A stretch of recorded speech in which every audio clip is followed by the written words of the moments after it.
આપણો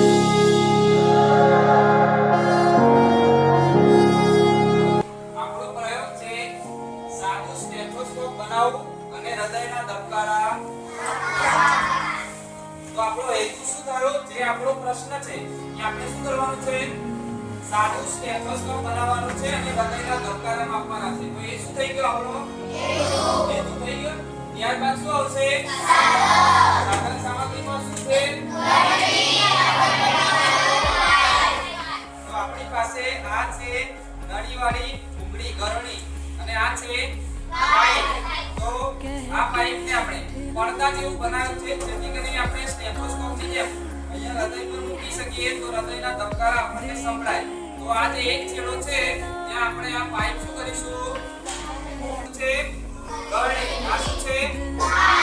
રબરની tube pipe. બરાબર.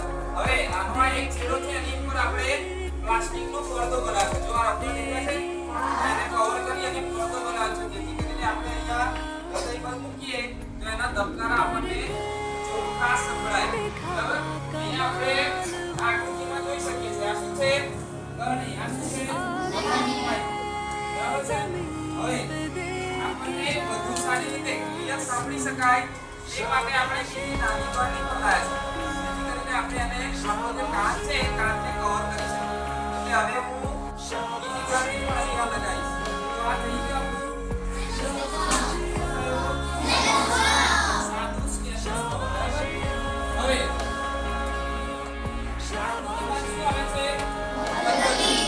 પદ્ધતિની અંદર આપણે જે કર્યું છે આપણે જે વસ્તુ લીધી છે શું લખવાની?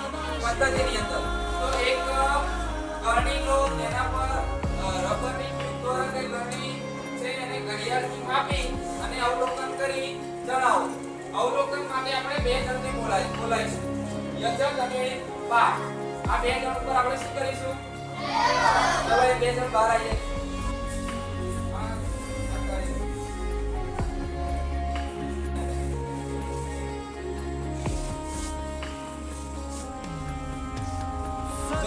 આપણે આ બે જણનો પ્રયોગ કરીશું. બરાબર. હવે આપણે બંને ફેફસાની વચ્ચે સહેજ ડાબી બાજુ. તો ડાબો હાથ કયો છે?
હવે પૂછો.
બરાબર હતો. તો જ્યારે આપણે શારીરિક ક્રિયા કરીએ છીએ, આપણે યજ્ઞ અને પાઠને દોડાવ્યા, તો શરીરના ધબકારામાં શું તફાવત આવ્યો? વધ્યા કે ઘટ્યા? વધ્યા, બરાબર. હવે